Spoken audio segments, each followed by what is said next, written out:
Kylian Mbappé sera l'arme principale du Real Madrid pour le Classico. On va voir tout ça dans cette vidéo. Salut à tous, c'est Gars, c'est Aziel. Aujourd'hui on se retrouve pour une nouvelle vidéo. On va parler du Real Madrid et on va commencer petit à petit à préparer le Classico. Dimanche 16h15, je pense que tout le monde a noté ce match dans le calendrier. Je pense que c'est l'un des derniers matchs, on va dire, très importants de la saison pour le championnat, par rapport au championnat. Alors oui, je sais, il y a encore dans pas mal de championnats la course pour la Ligue des Champions, en PL, même en Ligue 1 un petit peu si je ne me trompe pas, en Ligue 1, il y a une sacrée course en Ligue 1, en Bundes, etc.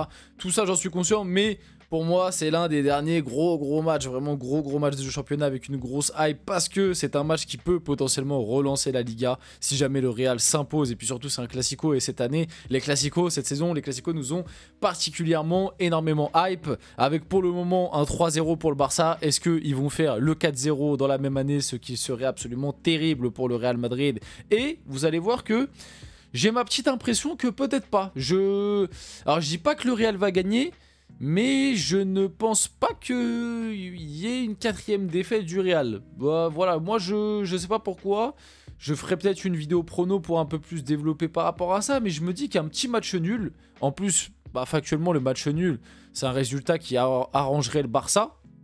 Ça leur garderait, enfin ça leur laisserait 4 points d'avance à 3 journées de la fin, donc ceux qui, voilà, s'ils font pas de faux pas, ils seront quasiment champions, quoi. Il faudra juste gagner 2 des 3 derniers matchs. Et encore, même, tu peux faire une victoire à nul. Parce que du coup, comme il me semble que au goal average, que ce soit particulier ou goal average basique, t'es largement au-dessus du Real. Donc en fait, t'as juste à faire une victoire à nul et t'es champion. Face au Real, enfin en concurrence avec le Real. Donc moi je me dis pour le Classico, pourquoi pas un petit match nul.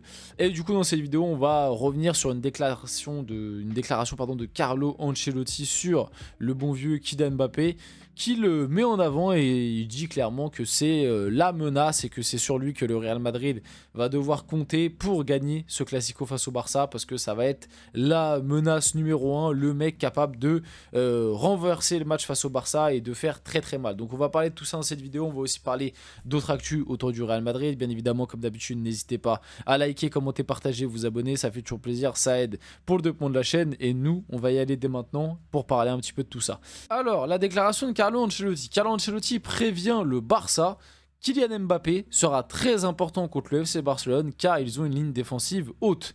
Alors bon, le truc qui est très drôle, c'est qu'ils sortent cette information, j'allais dire qu'ils sortent cette analyse à ce stade-là de la saison, sachant que tu as eu 3 classicos et que pour le moment, tu n'as pas réussi à exploiter ce point faible. Donc déjà, il y a plusieurs trucs qui clochent dans cette analyse.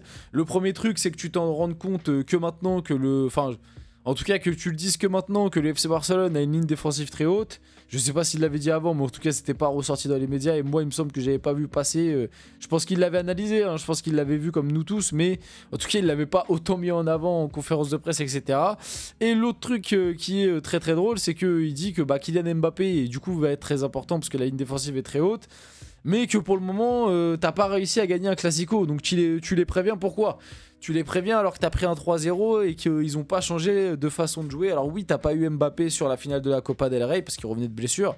Peut-être que si tu l'avais eu en entier sur la finale, peut-être que le résultat aurait été différent, parce qu'il faut l'avouer, il fait une bonne entrée, même si moi, comme je vous l'ai dit, je pense pas, parce que on l'a bien vu sur son entrée, il avait que 30-40 minutes dans les jambes, parce qu'au bout de 30 minutes, où il fait vraiment une très bonne entrée sur ses 30 premières minutes jusqu'à peu près la 75-80e, parce qu'il rentre à la mi-temps, mais après, que ce soit les 10 dernières minutes du match comme les prolongations, il est inexistant. C'est-à-dire que Mbappé, il te fait 30 minutes d'une qualité où on se dit waouh, Mbappé ce soir, il est dans un très bon soir. Et après, il te fait 30 minutes où il disparaît complètement. C'est ça un peu aussi le problème d'Mbappé sur les dernières années et sur ces derniers temps du côté du Real. C'est qu'il est capable de coups d'éclat, il est capable de te mettre des doublés en Liga, etc. Mais qu'il est aussi capable de disparaître dans des matchs, mais de manière exécrable, ou alors quand on le voit d'être pas très bon. Et dans les grands matchs, ça se voit direct et ça peut être très punitif. Alors, sur le fait que Mbappé sera très important contre le Barça, bien évidemment. Surtout que, si je dois être 100% honnête, cette saison, Mbappé, on peut lui reprocher pas mal de trucs, notamment le fait qu'en Ligue des Champions, On va pas se mentir, il s'est caché, ou en tout cas il n'a pas été au niveau en Ligue des Champions, un peu comme toute l'équipe, mais on attendait justement qu'il fasse peut-être un petit peu, qu'il transporte un peu l'équipe sur son dos dans certains matchs de Ligue des Champions, ce qui n'a pas été le cas. Par contre, le truc où on va pas se mentir, c'est que Mbappé pour le moment sur les classicos, alors certes, il en a 3, c'est 3 défaites, mais sur les 3, il y en a 2 où il a été bon, où ça a été limite même le meilleur.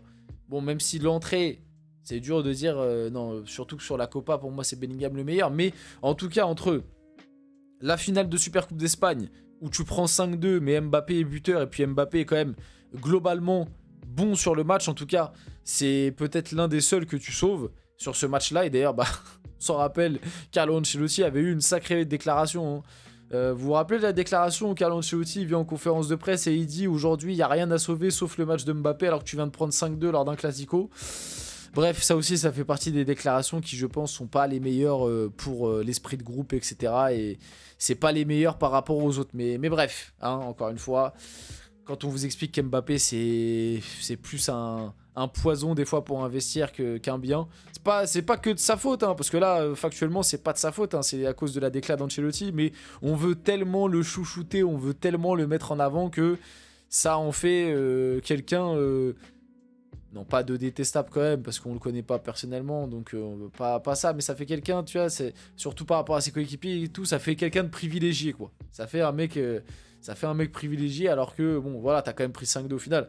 Et au demeurant, la déclaration d'Ancelotti a été pas fausse non plus, mais tu peux pas dire ça comme ça alors que tu viens de prendre 5-2 en finale de Supercoupe d'Espagne face à ton rival. Pour moi, tu peux pas dire ça, mais bref. Et du coup, la finale de Copa del Rey, où comme je viens de l'expliquer, il fait 30 bonnes minutes après être rentré. Et sachant qu'il revenait de blessure, donc c'est peut-être parce que sa blessure, il avait que 30 minutes dans les jambes, peut-être que là, il aura beaucoup plus de temps.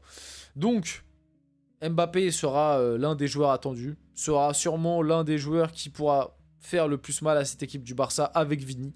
Parce que pareil, Vini, j'en attends un peu plus sur les classicos. Vini, il est aussi capable de prendre la profondeur et de faire très mal en transition avec la ligne défensive très haute du Barça. Maintenant, je vais attendre ce classico.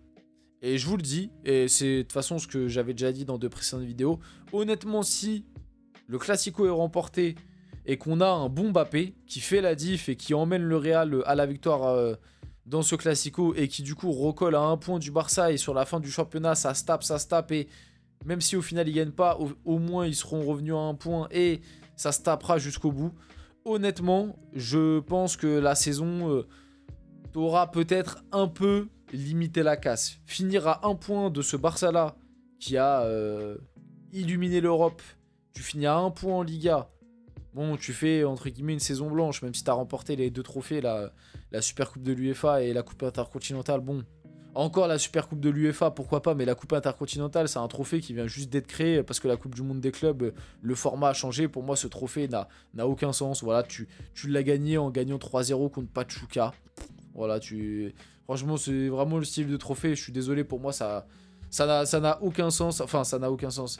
Ça n'a aucun impact, c'est pas un trophée que tu retiens, donc pour moi c'est comme si tu avais fait une saison blanche dans l'idée. Et la Supercoupe de l'UEFA c'est plus pour récompenser l'année dernière que vraiment récompenser cette saison-là. Donc pour moi c'est comme si tu avais fait saison blanche, mais on va dire que la fin de saison t'auras limité un tout petit peu la casse et peut-être que ça réévaluera un peu ta saison.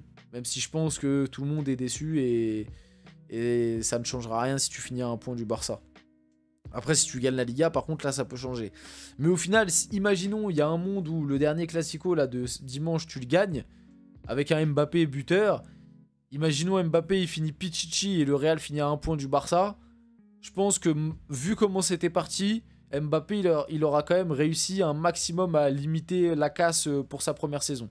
Maintenant, ça ne veut pas dire que la saison est réussie, mais ce sera une saison moyenne. Alors que de base, ça partait en saison catastrophique, on va pas se mentir.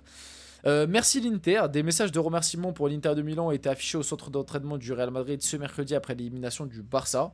Voilà, c'est des gamins, on va pas se mentir, c'est des gamins.